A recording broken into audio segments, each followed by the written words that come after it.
Good morning po sa ating lahat.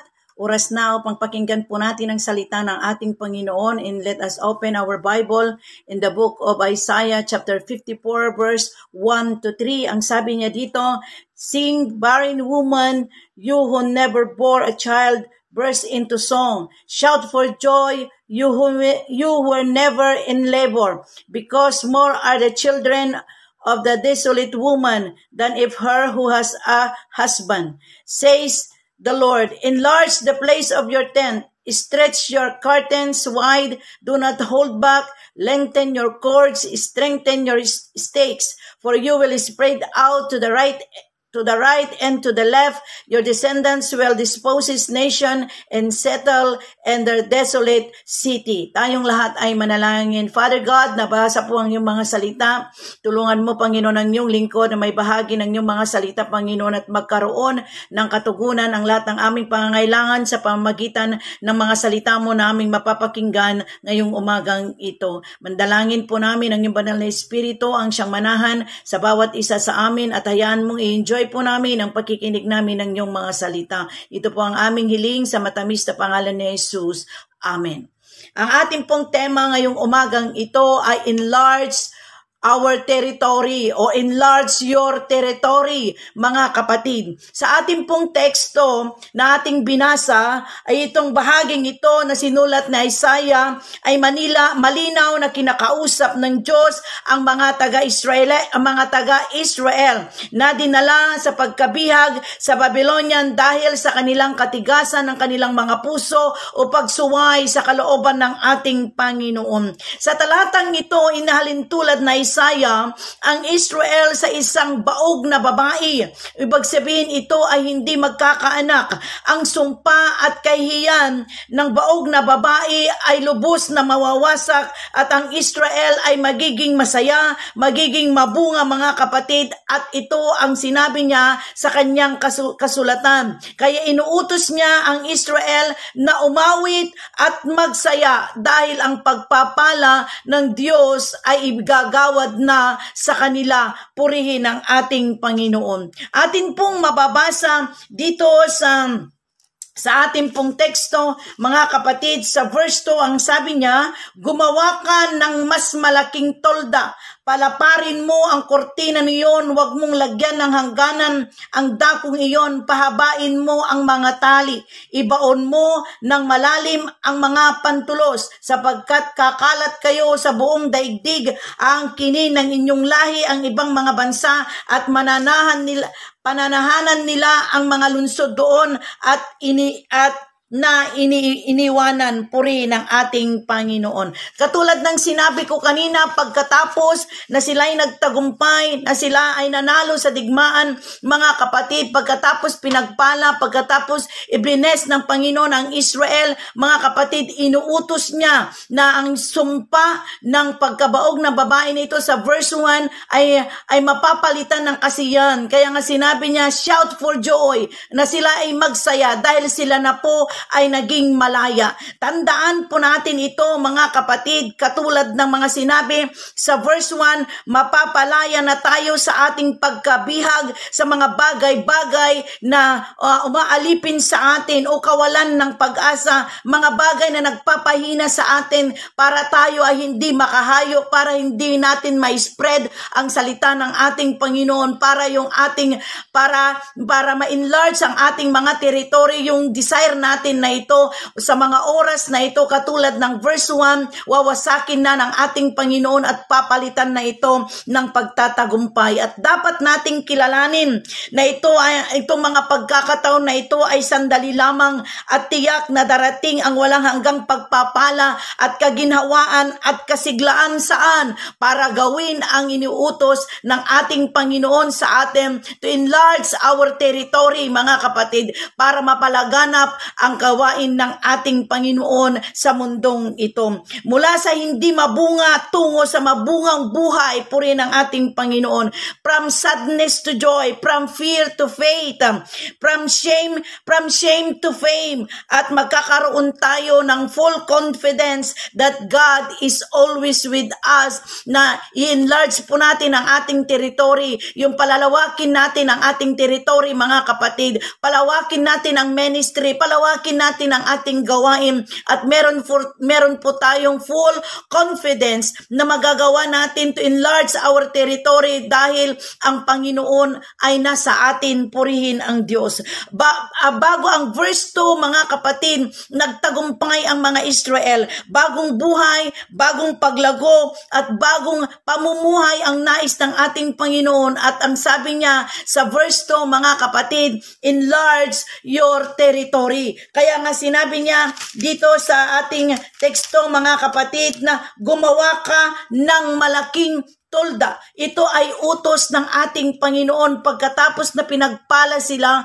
pagkatapos inalis nila sila sa pagkaalipin, mga kapatid, nagkaroon ng panibagong pagkakataon ang mga Israelita na magkaroon sila ng kakaibang pamumuhay, hindi katulad sa kanilang dating pamumuhay, mga kapatid. Kaya tunghayan po natin ang mensahe sa verse 2, purihin ang ating Diyos. Hallelujah.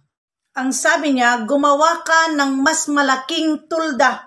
Ang sabi niya, mga kapatid, ibig sabihin, kailangang mabago. Yung liit niya, kailangang mas mapalaki pa. Hindi na yung dati nilang laking tulda ang nais ng ating Panginoon. Dapat mas malaki na kesa sa dati. Pinagpala na sila, di na sila yung dating kalagayan. Kaya nga yung taong pinagpapala na iiba ang kalagayan, mga kapatid. Kaya nga kahit dahil sila ay pinagpala, nais ng ating Panginoon ang kanyang, ang nais ng Diyos na sinabi nila kay Isaiah, na sabi ni Isaiah, dapat ay palakihin na nila ang kanilang tolda, gumawa sila ng mas malaki kaysa sa dati nila dahil sila na ay pinagpala, mga kapatid. Ibig sabihin, mas malaki, mas malawak na tolda na kanilang pong tatahanan. Kaya ganito din ang dapat natin gawin bilang mga Kristiyano o bilang malaya na, mga kapatid, o bilang pinalaya na o bilang pinagpala ng ating Panginoon.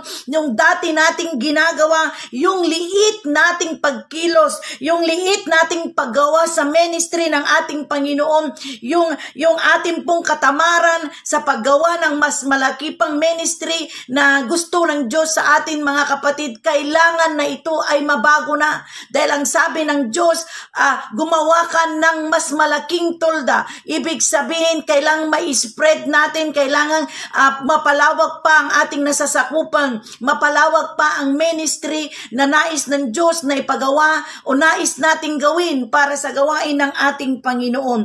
At hinihikayat tayo ng Diyos, mga kapatid, na gumawa tayo ng gumawa. Gumawa tayo ng gumawa. Yung enlarge your territory, ibig sabihin, yung paluwangin ang ating pong nasasakupan. Ang ibig sabihin nito ay gumawa tayo ng gumawa. Enlarge your territory. Pagpapalagi o pagpapalawak sa ating mga ginagawa sa araw-araw sa buhay na ito, mga kapatid. Kaya ang sabi niya, enlarge our territory ay gumawa ng mga bagay na may pagkilos. Hindi lang sa kaisipan, mga kapatid. Hindi lang sa pagkatapos ng desire natin ito, kundi yung enlarge your territory, ibig sabihin gumawa tayo ng mga bagay-bagay na may kasamang pagkilos, na may kasamang determinasyon, na may vision, na may mission, mga kapatid. Subukan ang mga dakilang bagay para sa Diyos. Ito ang ibig sabihin ng enlarge your territory.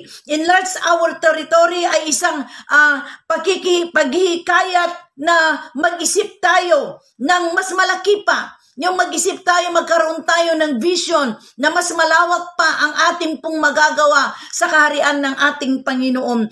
Ito yung enlarge our territory ay naghihikayat sa atin na mag-iisip ng mga ideas, magkakaroon ng kaunawaan sa mga plano kung paano natin mapapalawak ang ating pong ministry. ang ating pong nasasakupan o papaano natin na mapapalawak ang gawain ng ating Panginoon. Enlarge our territory. Kailangan natin ang mangarap ng malaki. Hindi pwede, mga kapatid, na nais nating mapalawak ang ating nasasakupan pero mahina naman tayo sa mga ideas. Hindi tayo nangangarap na ito ay lalaki. Kaya nga ang sabi dito, kailangan yung enlarge our territory. Kung ito ang desire natin, kung ito ang gusto natin, magkaroon sana tayo ng malaking pananaw sa ating paggawa sa ministry ng ating Panginoon. Enlarge our territory ay isang desire o hangarin ng isang mananampalataya na na may malasakit sa mga taong nawawalan ng landas. Ito yung mga nagnanais na enlarge your territory. Ibig sabihin, yung may malasakit tayo sa mga nagugutom ng salita ng ating Panginoon. Kailangan yung kapag nagnais tayo to enlarge our territory, kailangan may technique, may talino, may plano, may proseso. Lahat ng ito ay kasama, mga kapatid. At itong desire na ito na enlarge our territory ay hindi po magaan. Ito po ay mabigat. Kaya kailangan po natin ang gabay ng ating Panginoon para tayo ay magtagumpay. Ang sabi din dito, palaparin mo ang kortina niyon. Yun ang sabi niya. Hindi lang gumawa pagkatapos ng gumawa ka ng mas malaking tulda. Ang sabi niya, palaparin mo ang kortina niyon. Ito ay tumutukoy sa mga kortina kung saan ang mga tolda o tabernakulo na dati ay nakaunat lang. Nakaunat lang ang disenyo niya, mga kapatid. Palaparin, ibig sabihin yung i-spread, mga kapatid, upang magkaroon ng higit na space o espasyo para mas maluwang ang espasyo ng kortina, mas malawak ang space ng kortina, mga kapatid. Ibig sabihin, wag mong lagyan ng hangganan ng dakong iyon, may karugtong. Wag mong halagyan ang hangganan ng dakong iyon. Ang sabi niya, ibig sabihin, ito yung magkakaroon sana tayo ng kaisipan na tanggapin natin ang lahat ng mga taong nangangailangan ng ang kaligtasan ng ating Panginoon. Huwag nating lilimitahan. Ibig sabihin, purihin ang ating Diyos. Ang ibig sabihin, ang sabi niya, wag mong lagyan ng hangganan ang dakong iyon. Ibig sabihin, wag po tayong magpapabaya. Magbigay tayo ng pagkakataon sa maraming tao para mabahaginan naman sila sa yung tabing ng kortina. Ibig sabihin, para lalawak ang may spread ng kortinang ito. Wag po tayong magpapabaya para maraming mga tao ang mabahaginan ng kaligtasan. Kasama na dito, mga kapatid, ang pagsasantabi natin sa ating mga mga busy sa ating mga buhay para matugunan ang pangangailangan ng mga tao. Huwag nating limitahan ang kapangyarihan ng Diyos na gawin niya ang mga nararapat kung tayo'y susunod sa kanyang mga kalooban. Huwag din nating limitahan ang ating ginagawa dahil kapag tayo sumusunod sa gusto at utos ng ating Panginoon, malaki ang ating magagawa, mga kapatid. Masigit, makagawa din natin ng masigit pa sa dating ginagawa natin. Kaya wag po nating limitahan ang atin pong kakayanan. At ang pagpapala ng Diyos ay may papa sa atin. Ito ang isang saloobin ng puso upang madama ang mga pangangailangan ng ating kapwa. Kaya ang sabi niya, wag mong lagyan ng hangganan. Kaya itong kaisipan na ito, sabi ko kanina, wag natin lagyan o wag nating limitahan ang ating kakayahan dahil ito ang magbibigay sa atin ng saloobin ang ating mga puso para mapalaganap ang salita ng ating Panginoon at ma-reach natin ang ating mga kapwa. Pahabain mo ang mga tali, ang sabi pa niya. Ang tali na ito ay sumisimbolo sa magdudugtong o output ng pagsisikap. Pahabain natin ang ating pagsisikap to enlarge our territory. Hindi pwedeng ma-enlarge ang ating, hindi pwedeng lalawak ang ating masasakupan, mga kapatid. Hindi pwede na ma-spread ang salita ng ating Panginoon, na lalawak ang gawain ng ating Panginoon kung wala po tayong pagsisikap. Yang sabi pa dito, ibaon mo ng malalim ang mga pantulos.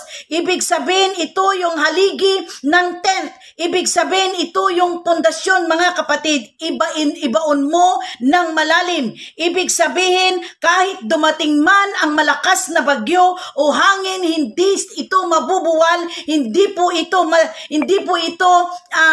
mabubuwal, mga kapatid, dahil ito ay matibay. To enlarge our territory, kailangan nating maging matatag ang ating pundasyon, at ito ay ang ating pananampalataya at paniniwala sa ating Diyos na buhay, na kahit anong bagyo ang sasalubong sa ating paghahayo, sa ating pagbabahagi ng salita ng ating Panginoon, hindi tayo mabubuwal, hindi tayo matutumba, hindi tayo manghihina. Purihin ang ating Diyos. To enlarge our territory, we need to deepen our knowledge sa mga Word of God. Kailangan nating palalimin ang ating mga sarili sa salita ng ating Panginoon. Kailangan natin ang disiplina sa ating mga sarili. Kailangan nating palakasin at paunlarin ang ating pagkatao na magbibigay daan sa atin na harapin ang mga bagay na darating. Kung hindi tayo malakas, kung hindi tayo matibay, mga kapatid, maaalis at mawawala tayo sa ating landas pagdating ng mga pagsubok sa buhay na ito. We need to grow and develop our spiritual life. Kung gusto natin magkaroon ng ma-spread ang ating ministry, to enlarge our territory, yung ministry ng ating Panginoon, kung gusto nating mapalaganap, mga kapatid, we need to grow and develop our spiritual life. Sa verse 3, sapagkat ikaw ay lalaganap, ang sabi niya dito, mga kapatid, ang sabi niya dito na sapagkat kakalat kayo sa buong daigdig, ang sabi niya dito, sapagkat ikaw ay lalaganap sa kanan o sa kaliwa. Ang bilang ng mga tao ng Diyos ay malapit ng dumami, at kailangan po nating i-spread ang salita ng ating Panginoon, to enlarge our territory. Marami ang makakakilala sa ating Panginoon, at ang sabi ng verse 3, lalaganap ang salita ng Diyos, at marami ang maliligtas, at dumadami ang kasama nating nagbabahagi ng salita ng Diyos, at kasama dito ang Ergo Community, nakakalat sa buong daigdig, uhahayo sa ibang panig ng Pilipinas para bawiin ang inagaw ng kaaway ng mga kaluluwa, at magkakaroon ng restoration ang ating bansa. Purihin ang ating Panginoon. Kaya nga ang sabi niya, to enlarge our territory, sasamahan tayo ng kapangyarihan ng Espiritu ng ating Panginoon, katulad ng sinabi sa Acts chapter 1 verse 8. Ang sabi niya, mga kapatid, sa Acts chapter 1 verse 8, ang sabi niya dito na, ang sabi niya, mga kapatid, na ang sabi niya, subalit tatanggap kayo ng kapangyarihang pagbaba sa inyo ng Espiritu Santo, at kayo'y magiging mga saksi ko sa Jerusalem, sa buong Judea at Samaria, at hanggang sa dulo ng daigdig. Sa ating pong to enlarge our territory, kailangan natin ang gabay ng banal na Espiritu, at ang pangako niya, sasamahan tayo ng banal na Espiritu para mag-witness sa ibang bansa, sa ibang panig ng Pilipinas. Purihin ang ating Panginoon, at kasama ang Ergo Community or Ergo Family sa paglaganap to spread the Word of God sa buong mundo, to enlarge our territory. Kailangan natin ang paggabay ng banal na Espiritu sa ating mga buhay. Purihin ang Diyos. Hallelujah. Territory, sabi din sa 1 Chronicles chapter 4 verse 10, mga kapatid, ang sabi niya, and Jabez called on the God of Israel, saying, "Oh, that thou wouldest bless me indeed, and enlarge my cause, and thine hand might be with me, and that thou wouldest keep me from evil, that it may not grave me." And God granted him that which he restored. Mga kapatid, sa buhay din ni Jabez, mga kapatid, not only yung mga Israel, mga kapatid, kundi si Jabez din ay nagkaroon ng desire to enlarge His territory, mga kapatid. At ang bawat isa sa atin ay binigyan ng assignment ng ating Panginoon. And without the grace of God, mga kapatid, we cannot accomplish our assignment, mga kapatid. At ang sabi dito, nung binasa ko kanina, the prayer of Jabez is not a prayer of materialistic person, but a prayer of a person with a mission, mga kapatid. Nung ipinag-pray ni Jabez na to enlarge my territory, ay yung pagkatapos ng bless me indeed, yung sabi niya, enlarge my territory, yung prayer ni Jabez is not a prayer of materialistic person, kundi ito ay panalangin ng isang taong may misyon, mga kapatid. Meron siyang mission na gustong gawin. The prayer of Jabez ay panalangin may misyon, mga kapatid. At alam ba natin ang misyon natin sa buhay na ito? Alam ba natin? Kasasabi ko lang kanina na magwi-witness tayo sa ibang panig ng mundo, mga kapatid, sa Acts chapter 1 verse 8. At ang mission natin na sinasabi din, mga kapatid, sa Matthew chapter 28 verse 19, ang sabi niya dito, kaya tumayo kayo, gawin ninyong alagad ko ang mga tao sa lahat ng mga bansa. Bautismuhan ninyo sila sa pangalan ng Ama at ng Anak at ng Espiritu Santo. Turuan ninyo silang sumunod sa lahat ng iniutos ko sa inyo. Tandaan ninyo, ako'y laging kasama ninyo hanggang sa katapusan ng panahon. Alam natin ba ang mission natin? Ang mission natin, sinabi ko kanina, ito para sila ay bautismuhan sa pangalan ng Ama, ng Anak at ng Espiritu Santo. Alam ba natin, kung hindi natin alam ang ating misyon sa buhay natin na ito, mga kapatid, bilang anak ng Diyos o bilang isang Kristiyano, dapat malaman natin para qualified tayo sa prayer ni Jabez, mga kapatid, na enlarge my territory. Ang misyon natin kanina ay binasa ko sa Matthew chapter 28 verse 19 to 20. Marami pong gustong ipagawa ng Diyos sa atin, mga kapatid. Kaya nga, dapat nating naisin ito to enlarge our territory dahil napakarami pong gustong ipagawa ng Diyos sa atin. So stop making excuses, mga kapatid. If we want to enlarge our territory, stop making excuses, mga kapatid. Stop making excuses. Kaya ang sabi dito, enlarge my territory. Ang sabi ni Jabez, mga kapatid, Lord, yung kamay mo, ipatong mo sa akin. Tayo dito sa Ergo family, malakas ang loob natin na may tiwala tayo na nag-spread ng salita ng ating Panginoon, na ginagawa natin ang ministry natin, mga kapatid, dahil we believe God's hand is not against us. Dinalangin din ni Jabez, mga kapatid, na that thy hand might be with me. Kahit na pagkatapos na sinabi niya to enlarge my territory, hiniling din niya ang kamay ng ating Panginoon. Sa Bible, mga kapatid, ang kamay ng Diyos ay pwedeng gamitin sa positive at negative side. Ito ay desire natin to enlarge our territory. God's hands is not against us, mga kapatid, but rather for us. Laging ang kamay ng ating Panginoon ay nasa atin. Kapag ang kamay ng Diyos ay laban sa atin, kahit anong gawin natin desire to enlarge our territory, ay wala po tayong magagawa, mga kapatid. Lahat ng gawain natin, plano natin, kung ito ay hindi laban sa kalooban ng ating Panginoon, ang kamay ng Diyos ang gagabay sa atin to enlarge our territory. Yung prayer ni Jabez, sabi niya, bless me indeed, sapat na sana yon. Ang enlarge my coast or territory, sapat na sana yon. Bakit hiniling niya, mga kapatid, that thy hand be with me? Dahil ang katotohanan, useless lahat ang blessing o useless lahat na lalawak ang territory ni Jabez kung wala ang kamay ng ating Panginoon. Kahit tayo, mga kapatid, useless na mag-desire tayo to enlarge our territory kung walang approval ang kamay ng ating Panginoon. Kung wala ang kamay ng Diyos na tutulong tutulong sa atin, wala po tayong magagawa. Sa ating personal sa buhay, mga kapatid, useless ang lahat na meron tayo. Pagpapalawak sa ating mga nasasakupan, sa iyong business, sa iyong trabaho, kahit malakas ang influensya mo, kung wala ang kamay ng ating Panginoon, you will never prosper, mga kapatid. Hindi ka magtatagumpay dahil kung meron ang kamay ng ating Panginoon sa atin, malaki ang ating magagawa to enlarge our territory dahil ang kamay ng Diyos ang magbibigay sa atin ng kakayanan, magbibigay sa atin ng kaalaman to do the job, to enlarge our territory. Purihin ang ating Diyos na buhay. Purihin ang ating Diyos. Amen. Hallelujah. Purihin ang Diyos.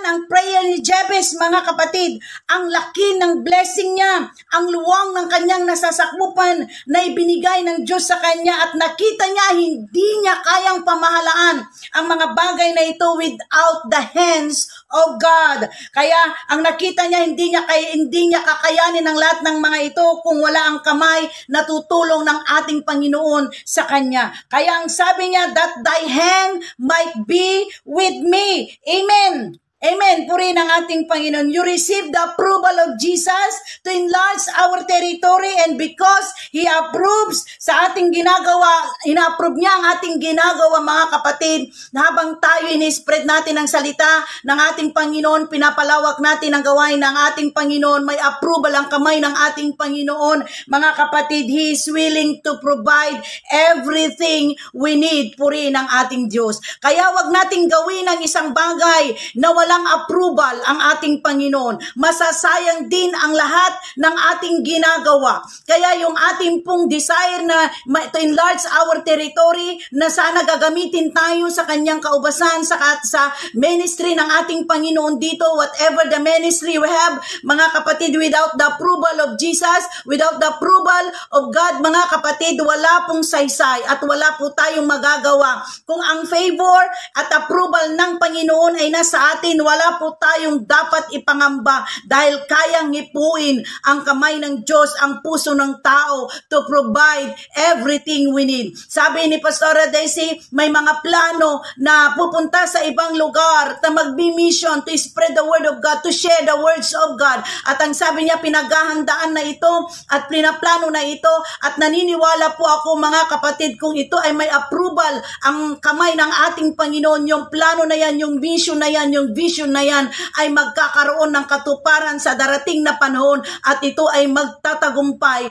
Purihin ang ating Diyos. Hindi lang po sapat na tayo nagdi-desire to enlarge our territory. Kailangan din natin yung panalangin ni Jabez na ang kamay mo, Panginoon, ay ipatong mo sa akin. Dahil sabi ko kanina, useless lahat kung mapapasa atin ang mga bagay na ito kung wala ang approval at gabay ng kamay ng ating Panginoon. At ang sabi pa sa Ezra chapter 7 verse 6, si Israel pinatnubayan ni Yahweh na kanyang Diyos, kaya't lahat ng kahilingan niya ay pinagkaloob sa kanya ng hari. Not only Jabez, not only sa mga Israel, mga kapatid, not only Ezra, mga kapatid, na ibibigay ang lahat ng ating kahilingan kung atin pong gagawin ang kalooban ng ating Panginoon, yung desire natin to enlarge our territory, lahat ng ating kahilingan, yung desire na ito, ibibigay ng Diyos at ipagkakaloob niya ang lahat ng ating pangangailangan. Purihin ang Diyos. Napakabuti po ang ating Panginoon. Siyang Diyos na hindi nagkukulang kailanman. Yung desire natin, mga kapatid, to spread the gospel, wag tayong panghinaan ng loob. Maraming pagtatawanan tayo. May mga sitwasyon na magpapahina sa atin, Ergo family. Pero yung mission natin to spread the gospel, to share the words of God sa mga taong nawawalan ng landas, yung mga taong taliwas ang kanilang mga buhay, mga kapatid, yung mga hindi pa nakakilala sa ating Panginoon, gagawin ng Diyos ang lahat ng paraan para yung desire natin to enlarge our territory, Ergo family, lahat po tayo ay magtatagumpay tagumpay. Ang mahalaga, manalangin po tayo katulad ni Jabez, mga kapatid, na bless me indeed, enlarge my territory, and that thy hand might be with me and keep me from evil. Dahil naniniwala ako, mga kapatid, habang nagdi-desire tayo to enlarge our territory, habang tayo gumagawa, may kasipagan, may katsagahan, may pagtitiis to spread the gospel para mapalawak ang gawain ng ating Panginoon.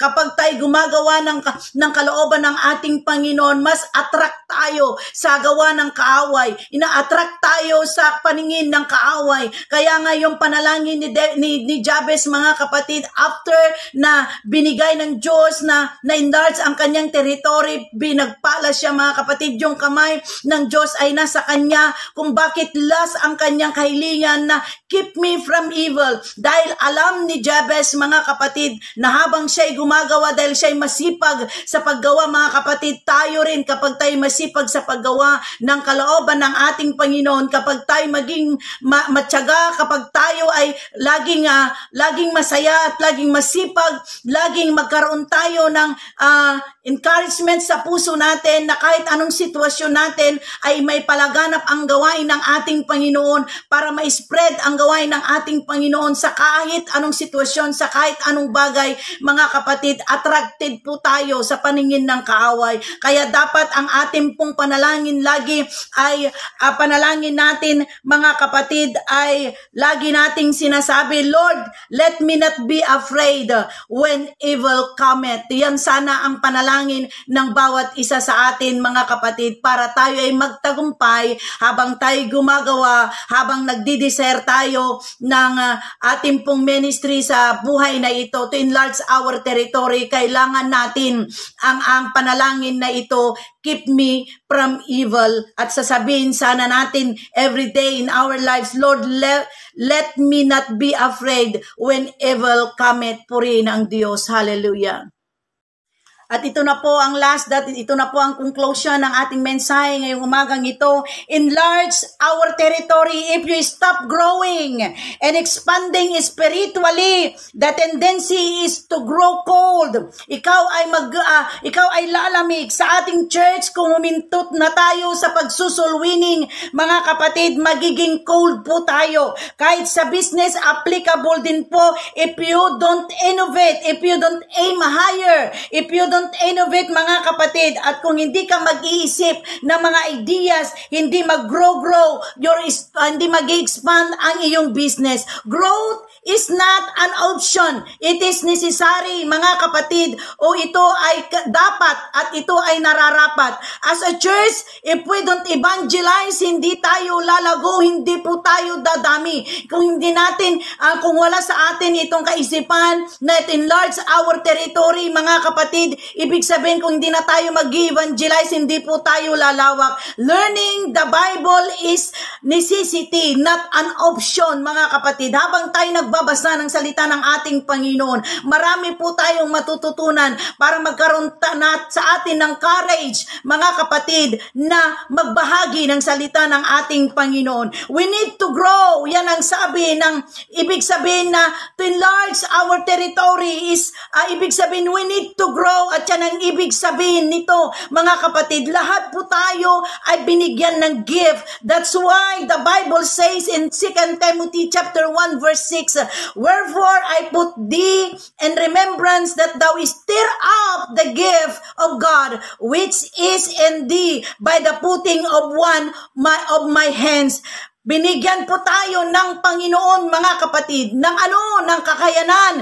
Binigyan niya tayo ng buhay. Binigyan niya tayo ng lakas. Binigyan niya tayo ng aral. Ang dami-daming blessing na binigay sa atin. At ano ang gagawin natin sa mga blessing na ito, mga kapatid? Stir up. Hallelujah. Stir up. Develop. Hallelujah. Enhance it.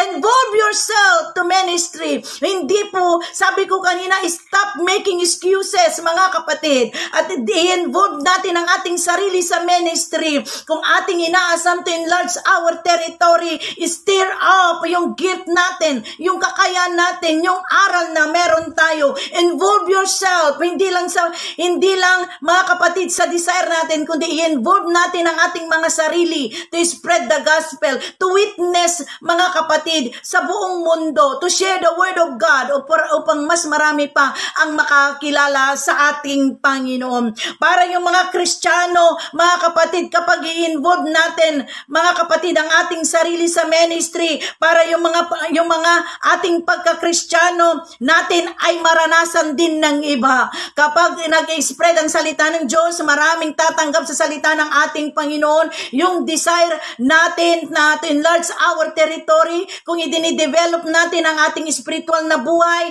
kapag ini-stir up natin ang ating mga gifts, ang ating mga talent, mga kapatid, ini-involve natin ang ating mga sarili bilang mga Kristiyano, mararanasan din nila ang atin pong naranasan. Para yung pagka-Kristiyano natin, mga kapatid, ay maranasan din ng iba. Sa atin dito sa Ergo family, we stirring up the blessing of God. Hallelujah. Kaya lahat tayo ay pinagpapala. Bakit? 6 years, mga kapatid, ang nagdaan. Nandito pa rin ang Ergo family. Alam ko marami siguro ang pinagdaanan ng Ergo community. Maraming mga bagay na naging hadlang para hindi mapagpatuloy ang ministry na ito, ang grupo na ito. Pero salamat sa Diyos dahil sa kabutihan ng ating Panginoon, patuloy na ginagamit ang Ergo family to spread the gospel, to enlarge our territory, mga kapatid. Kaya dahil ang Ergo family ay pinagpapala,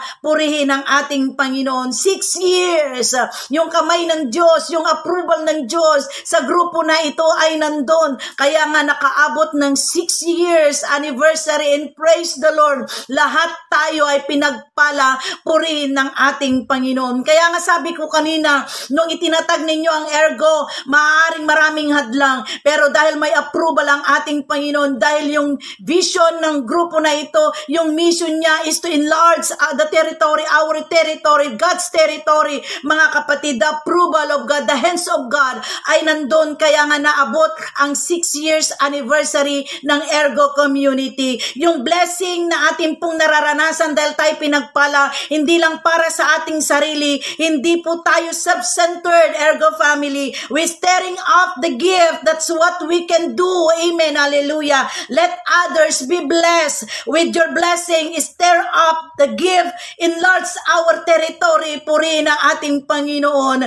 At ang sabi niya sa Joshua, do not be discouraged. Do not be dismayed. Hindi po ba? Dahil hindi niya tayo pababayaan. Hindi niya tayo iiwanan, mga kapatid. Enlarge our territory. Let us focus our spiritual life. Let us focus yung goal natin na magkaroon, may palaganap ang salita ng ating Panginoon. Let us be blessed with your blessing. Stir up the gift. Enlarge our territory. Purihin ng Diyos. Glory to God. Happy 6 years anniversary. Let us pray. Thank you so much sa yung mga salita na aming narinig ngayong umagang ito. Salamat, Panginoon, sa presensya mo at tagumpay. E-bless mo ang bawat nakinig, Panginoon, at nagkaroon ng buhay ang lahat ng aming pong naranasan. Thank you so much, oh God, for your words. In Jesus' name we pray. Amen.